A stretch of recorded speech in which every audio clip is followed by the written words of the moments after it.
আজ এই পৃথিবীতে মা সন্তানের জন্য আল্লাহর কাছে আসল ভিছিয়ে ভিক্ষা চায়, হে আল্লাহ তুমি আমাকে একটা সন্তান দাও। এত কষ্ট করে মা সন্তান চায় আনে এই পৃথিবীতে। আস্তে আস্তে আস্তে আস্তে এই ছোট সন্তান মা মস্ত বড় করে, দিয়ারে দিয়ারে খাবার চাই না। মা তাগো লেখাপড়া করা, তারা জজ, ব্যারিস্টার, উকিল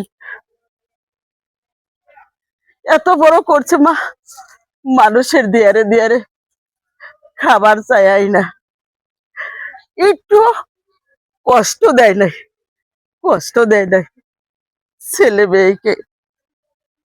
আইস আইস তারা শুধু বড়ই হয় নাই, তারা জজ ব্যারিস্টার চাকরিজীবী। তো আস্তে আস্তে মা তাদের রাজপ্রাসাদ গড়ে দিল। এত রাজপ্রাসাদে তার সন্তান বউ নিয়ে সুখে দিন কাটাইতে লাগলো। এই সময় আর মার কোনো খবর নাই, মার কোনো খবর নাই। মা থাকে নিচতলা, একতলা, দুতলা, তিনতলা, সাততলা পর্যন্ত তার ছেলে মেয়ে থাকে, ছেলে মেয়ে থাকে, আর মা নিচতলায় থাকে। একটা মাসের ভিতরে মার খবর